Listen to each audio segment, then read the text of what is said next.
to the Steel Phantom.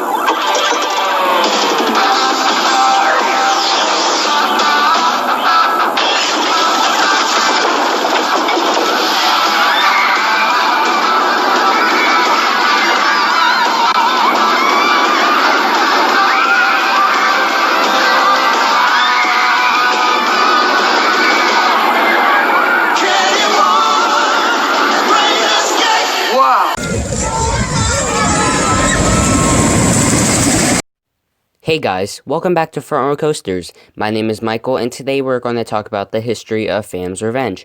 If I'm missing or giving wrong information, please correct me in the comments below. But anyhow, let's get right into the history of Phantom's Revenge. Phantom's Revenge is a Morgan hypercoaster that can be found at Kennywood Park in West Mifflin, Pennsylvania. But before we get into any more information, we need to go back a few years to when Kennywood first opened. Kennywood Park opened to the public on May 30th, 1899. Before it was branded as Kennywood, it used to only be picnic grounds. In 1902, Kennywood decided to add their first roller coaster, Gee Whiz Dip the Dips. 88 years later, the president of Kennywood Entertainment Company, Harry W. Henninger, wanted to build a record-breaking coaster. The only problem with that was that there is no room for expansion. If you don't know Kennywood, Kennywood is surrounded by housing, a river, and a steel mill. The only thing that they could think of was to close the ride and build it there. So in 1990, a Schwarzkopf shuttle loop, laser loop, closed to the public to make way for something big.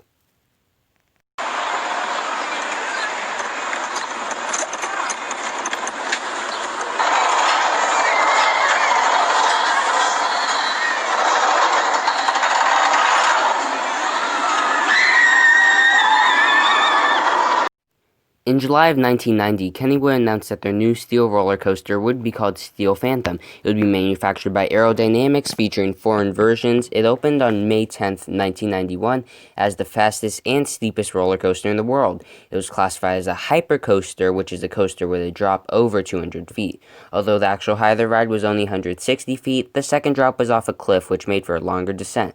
The ride went 82 miles per hour, and it was the only hypercoaster to feature inversions. Due to the fast speed before the inversions, Steel Phantom would receive many complaints of roughness and headbanging. After a couple days of operation, the ride closed for 2 weeks while Aerodynamics installed trim brakes before the inversions. Once it reopened, guests could barely tell that it even went through a refurb. Due to ongoing complaints, Kennywood stopped advertising for Steel Phantom, and by 2000 announced its closure. Many fans of the ride immediately started protesting not to close the ride. In fact, so many people were protesting that Kennywood changed their mind and announced that instead of tearing down the whole ride, they would just get rid of the inversions. They also announced that the retracking would come from Morgan.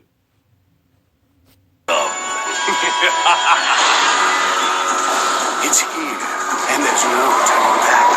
From its 228-foot plunge, speeds up to 82 miles an hour, 3 terrifying passes through the Thunderbolt, and a few other surprises. It's ready. Are you? Revenge will be mine. The new ride was named Phantom's Revenge, and it was an instant hit with the public, mainly because it was a smooth ride. With the removal of inversions, the restraints were changed to lap bars. The track was also painted green to fit with the new theme.